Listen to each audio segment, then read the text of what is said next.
If you find marketing your health and life coaching business totally overwhelming, then this is the episode of the show for you. Today, I'm going to share a really simple way to create a marketing plan that is not only simple, but actually works. Let's dive in.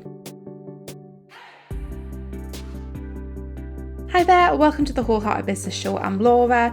I help heart-centered and highly sensitive health and life coaches get more clients, grow their businesses, and live the best lives while they do it. And today on the show, we're talking all about how do we make marketing a bit less overwhelming? How can we create a simple plan to market our coaching businesses that actually works? Now, this is a bit of a two-parter kind of episode. Next week, I'm going to be talking a bit more about what specifically is working when it comes to marketing for your coaching business and sharing some tips around that. Today, we're going to focus more on creating a bit of a strategy and a bit of a plan. If any of this is of interest to you, if you want to market your coaching business with more ease, more flow, less social media, then please do check out my new audio event, Search and Connect, which starts on Monday the 16th of June. You can sign up for free. It is a mini audio series. I've got some fantastic experts talking about all sorts of different topics when it comes to SEO, blogging, podcasting, YouTube, and Pinterest. So please do sign up for that if you are interested in creating a simple plan to market your coaching business with less social media involved. It's going to be amazing. So as I said, marketing your coaching business can be really overwhelming. There's lots of different ways that you can market. There's lots of different things that you can do. And we're going to try and break things down for you a little bit today so you can get a better sense of what the options are, how to decide what the right options for you are, and then how to put them together into a bit of a plan. So the first thing when it comes to marketing, and this is one of the things that is always stuck in my mind that I found really, really helpful, is that marketing is about new people knowing that you exist. And for me, I find it really helpful to know that distinction between what marketing is, what activities I'm doing that are marketing, that is about kind of audience growth, new people finding you, versus what is kind of the nurturing, the lead generation, and also the sales. And sometimes those things do kind of mix together and the boundaries are blurred, but I think understanding that is really, really helpful. So that's the first thing to bear in mind when I talk through some of these things. When we think about marketing, we want to be thinking about how am I getting in front of new people? How am I being visible to more people? How am I building my audience? Like, those are the key things that we want to be thinking about. So when it comes to marketing, I like to break it down into 4 kind of key areas, and I'm going to break those down for you now. This, again, has been one of the most helpful things that I have understood when it comes to marketing, is to see these 4 different areas, and then you can choose from these. So the first one is organic marketing. Now, it's organic because we are not paying anyone. We are relying on algorithms and potentially searches. Now, organic marketing tends to be around where you create content and then share it on a platform. And like I say, rather than paying for that content to be seen, we're relying on the organic algorithms to do the work for us. So obviously this is social media, your typical Facebook, Instagram, TikTok and so on. And then we've also got this kind of search based, which is totally my bag, which is YouTube, Pinterest, you podcast to a certain degree, and also blogging. So you also have platforms like Substack that kind of sit somewhere in between as well. But ultimately, these are your kind of organic options when it comes to marketing that are content driven. I tend to think that pretty much everyone should have some form of organic content marketing in the mix. It's not a hard and fast rule, but I do think it's helpful for a few reasons, which we're going to come on to. But that's the first one, organic content marketing that can be social media based, or it can be kind of more search platform based as well. What I also find with the organic content marketing is that it does a really, really big job at building the know, like and trust factor, which is really, really important when it comes to getting clients. I know it's a bit of an old school marketing cliche thing, but it does still ring true. The know, like and trust factor is really important, and using organic content marketing to help with that can be really, really helpful. Next up is paid marketing. Now again, pretty much exactly what it sounds like. This is where we are paying to be seen. This is where we're paying for visibility. So again, this is very much your typical kind of Facebook, Instagram, your meta ads. This can also be Google ads, Pinterest ads. I've got an expert talking all about Pinterest ads and Search and Connect next week. Again, link is going to be in the description if you want to sign up for that. So your paid ads, that can be a big chunk of stuff as well. Again, there's other ways that you can do paid ads. YouTube has paid ads as well. But ultimately, this is where we are paying the platforms to get in front of more people. And I will say that I do feel like for a lot of coaches, if you want to scale, eventually you're going to have to look at ads at some point. Something that I didn't want to do for a long time, but that's probably something that you might have to look at. So we've got paid. You don't have to think about it right now if you're newer, but if you want to scale, it might be something that you have to look at some point in time. The next area of marketing is collaborative. Now, I put a few different things under this particular heading, but this is where you are working with someone else and you are sharing their audience with you or vice versa. So this is where we're doing something with someone else in order to market our business. And again, marketing is getting in front of those new people. So this is where you might be a guest on someone's podcast, or someone might be a guest on yours.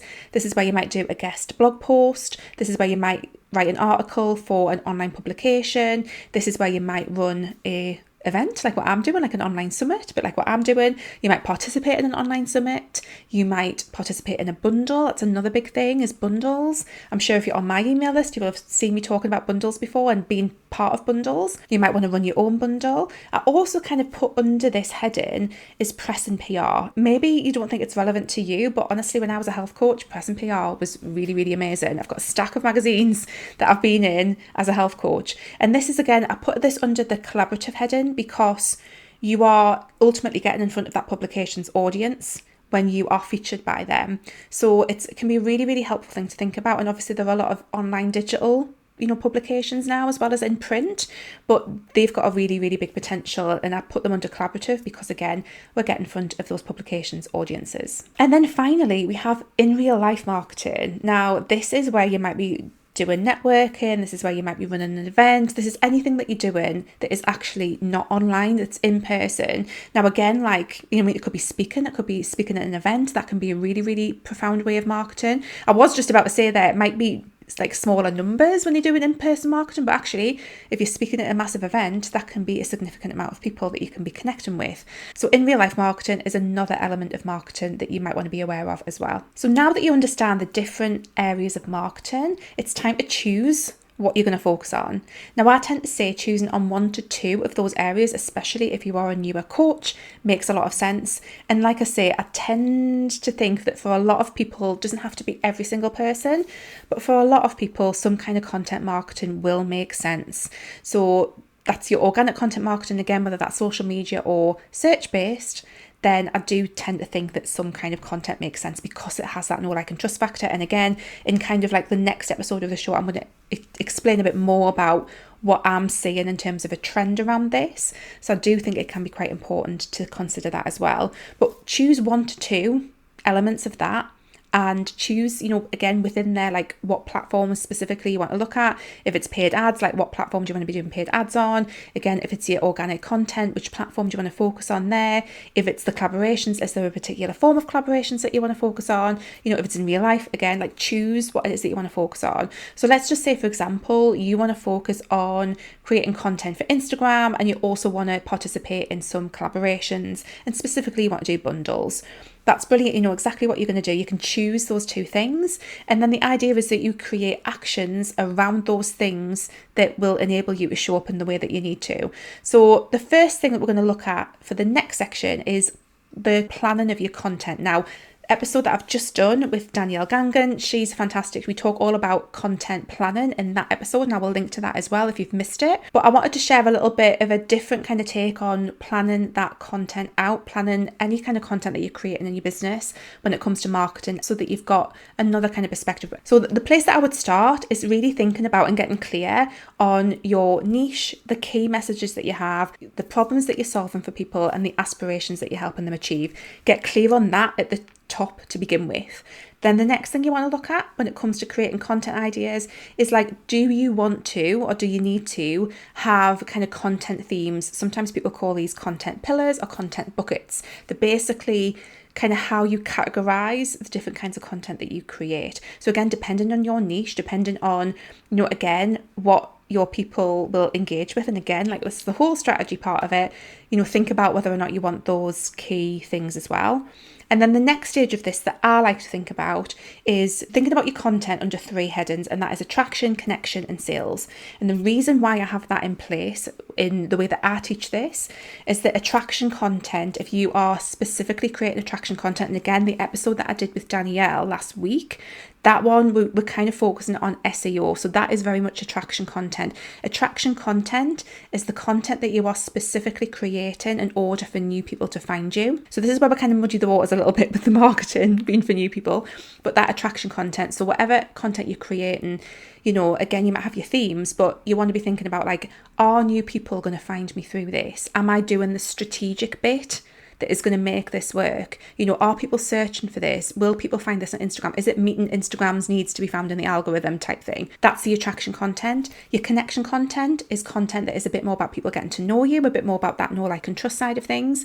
And sales content is a bit more around actually selling. So I find that when you layer these 3 things in, when it comes to, coming up with content ideas, that's the most effective way to look at your content creation, your content planning, from those kind of different perspectives. I'm actually going to run a workshop on this soon, so do watch out, because I just feel quite excited about taking people through that process. So watch out for that when that becomes available, if you struggle with content ideas and things like that. So like I say, the episode that I did with Danielle, brilliant for the attraction content, but there's also another side of it as well.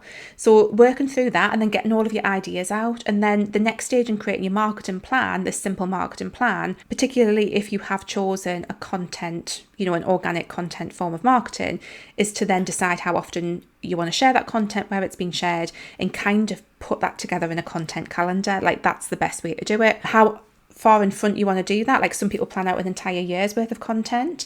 If I did that, I'd just want to do something else. I want to talk about something else, because like sometimes I just want to talk about the thing that I want to talk about. But you can do that if you want to. Some people plan out, like a quarter or so on. I'm a little bit in the middle. I like to plan some things out, but then I like to leave space to just talk about things that I think are interesting. Probably not the most strategic thing, but at the same time, it feels fun.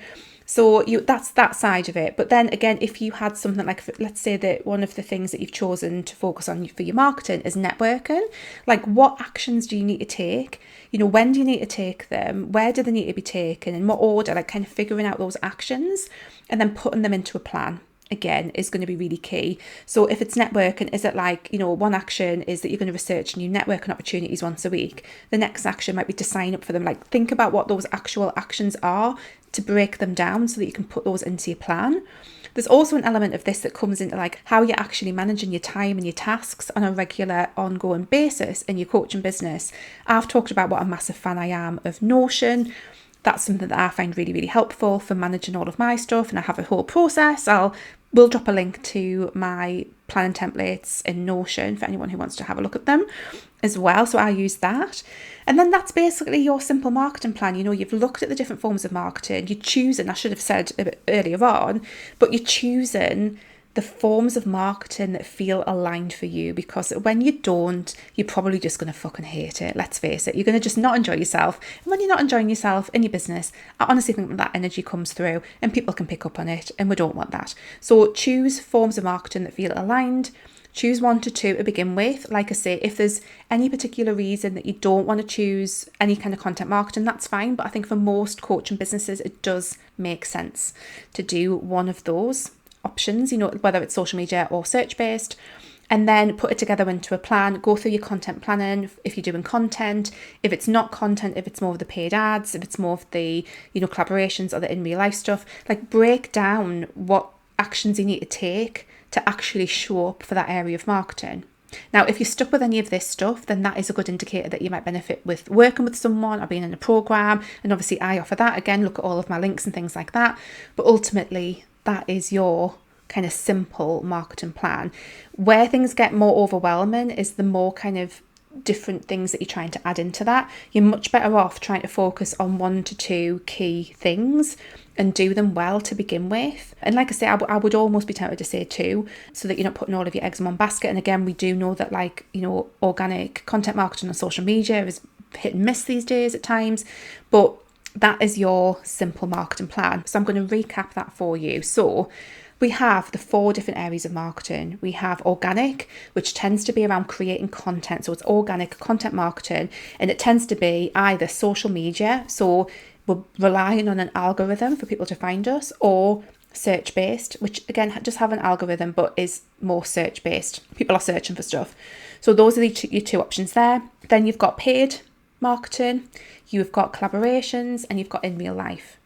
Then you would choose 1 to 2 things out of that mix. And again, within those things, it's not that you're just doing all content marketing, so that you would choose a platform within that. You would choose a specific thing within each of those headings.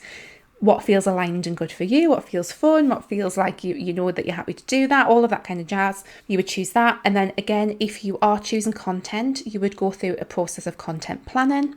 You don't necessarily have to, but I think we want to keep a simple marketing plan. We want to kind of keep it, tight and not overwhelming. So I think doing some content planning makes sense. And then you want to break down the actions for anything else that you're doing in there as well. And then put that together. Either you can have like a marketing strategy where you just kind of have like, this is what I'm going to do and this is why I'm doing it, basically. But I think where this really comes together is like understanding like, what is it that I need to do on either a project basis where it's like something has a start and an end date. So for example, if you want to do bundles and you want to participate in them, you're going to need to have a small digital product. So the first kind of action might be around, I'm going to create a small digital product. That is a project that has a start and an end to it. So that might be something that you need to action out over time.